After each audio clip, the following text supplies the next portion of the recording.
$100 a year. I'm sure my Minister of Tourism, if he's here tonight, he'll probably agree with me because he'd like them to give him more money, but he's competing with agriculture. You know, in Barbados and other countries, they only deal with one thing. In Guyana, the government have so many things competing for the resources.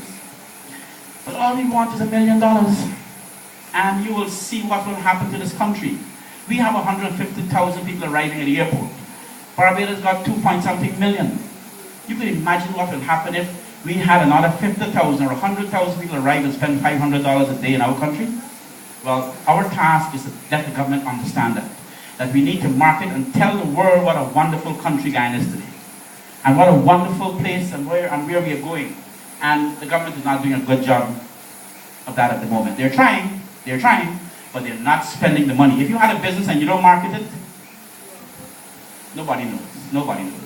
So, the private sector, I've said all that to say to you, that the private sector, it is very important, very important. So that's why I'm so impressed, and that is why I decided, when I was invited to come here, that whatever it takes, I will be here today. And I flew my own plane over here this afternoon because I wanted to be here. Because I'm so impressed with private sector people, and I'm so glad that you guys are organizing yourselves to be part of the bigger private sector of Guyana.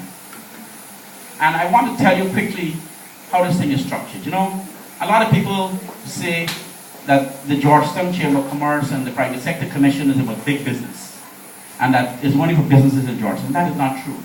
That is not true.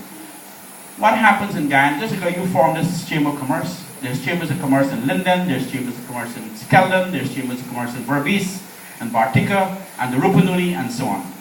And then there's a manufacturing association, there's a tourism association. All of these organizations are democratic organizations that elect an executive and a president. And the idea is that those presidents will meet at the level of the Private Sector Commission so that we can have one voice as we speak collectively.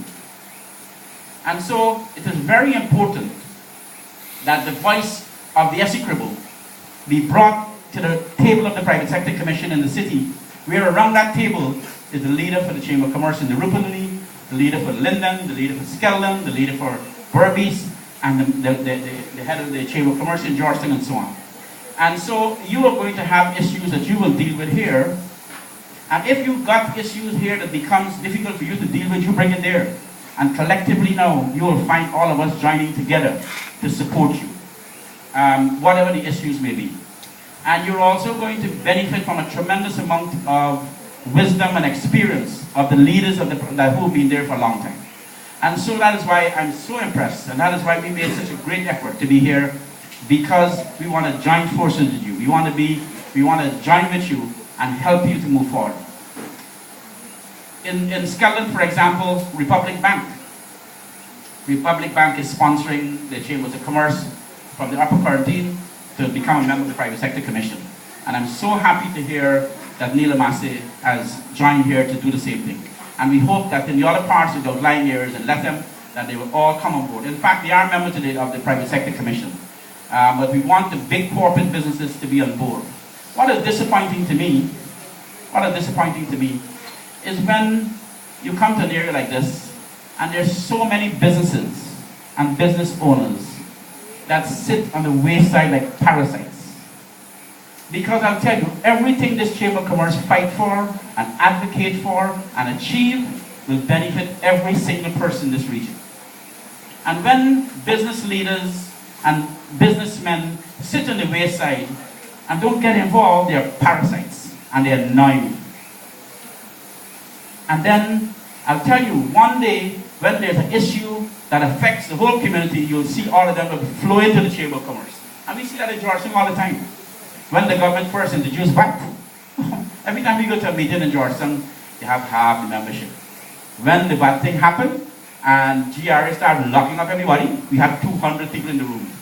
I said, where were we all before? They're all sitting by the wayside.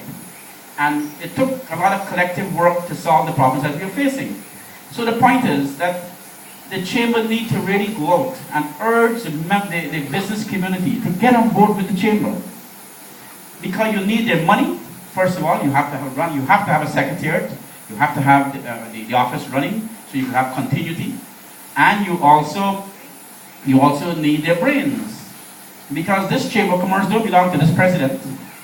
I remember when I was the Chamber of Commerce president, they said, oh, the Chamber of Commerce belongs to Jerry Gavai, or now the Chamber of Commerce belongs to Kamal Ramnath. It don't belong to any of us.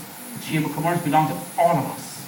And so that we must work, every one of us, in getting the other people on board, bringing them on board so they can bring their money and bring their brains. You see around this room tonight? If this was in Georgetown, you see these things here? They'll be all over this wall. Because it will be a lot of corporate sponsorship. Their advertisements will be all over this place to show their support and solidarity with the Chamber of Commerce. I really want to thank you. I really want to congratulate you for this effort. And I urge you, and I know it's going to be an uphill task. I know it's going to be an uphill task. And I want to urge you to keep working at it. Now, you know, every time we come out of the city, this is a phenomenon that I've been seeing over the years. Every time I come out of the city and I come to a hospitality facility or a restaurant or something, and this is where I think the Ministry of Tourism will probably need, and maybe the Tourism Authority will need to come out and help people. You see, the standards in the tourism industry cannot change. Issues of hygiene, issues of safety, issues of security. When you go into a hotel room, there are particular flows and synergies that must happen. The kind of mattress you sleep on, the kind of bed sheets that they use, the kind of toilet paper you have in the toilet, the way the rooms are situated with bedside tables and so on, because you are dealing with an across-the-board guest. Somehow the minute we leave Georgetown, we go to Linden, or we come here, we go to Bartica or Skeldon, the standards kind of change, and it should not be. We should not have one standard, one international standard in Georgetown. This is a beautiful facility, wonderful, I must tell you. It could stand up anywhere. I went into that room, it's clean, it's orderly. But the owner here needs help. I'm not saying that, I'm just saying that this is where the Ministry of Tourism need to come out here and send their officers and help people to set the standard, to understand what the standard is. And all of you, as you do your businesses, do not fall short and expect that, you know, because I'm not in the city, that it's okay for me, but that when I turn on a pipe in a hotel that the water is dripping. Unacceptable. In my hotels, if there's no water, that is an emergency. A big emergency. Can't have a hotel that when you put on the pipe, there's no water, and so on. So that we all have to strive for high standards in the private sector. Striving for high standards is something that there's no compromise on. Now, it is also important for us in our organizations because we want to lambaste the government about transparency, about democracy, about accountability. Before we do that, we must ensure in our organizations that we practice good governance, that we practice good accountability with our members' money, that there's proper accounting and financial statements that are given out to our members on a regular basis. You cannot have the audacity to believe that you could point your finger at government and talk to government about democracy and talk to government about accountability and good governance when you're not practicing it in your own organization. And we see that all the time. We see a lot of private sector organizations and members of the civil society. For example, you look at the Human Rights Association in Georgetown. You're always there criticizing this, and they have the worst record in good governance. They have no elections, they have no accountability, they have no good... But they're there and they're hoping to tell other people how to live their lives, and they're not doing it right. So we in the private sector must make sure that we get it right. Very important. And I make the point to you that when we deal with government, you know, a lot of people judge us in the private sector. They want to judge us in the private sector by how hostile we are. How hostile we are. So if we are not hostile, they say you're ineffective. But I say to you this. Let people judge you, the leaders and the private sector advocates. Let people judge you not by how hostile you are to government or anybody else. Let them judge you by the results of the constructive engagement you have with the authorities and the results you're able to bring to your members. If you shut the communication off because you're arrogant, because you're disrespectful to the public officers, you shut off the only true linkage you have with solving your problems. So that I urge you to develop a good working relationship. Not a subordinate one, not a subservient one, where you say yes or yes Regional Chairman,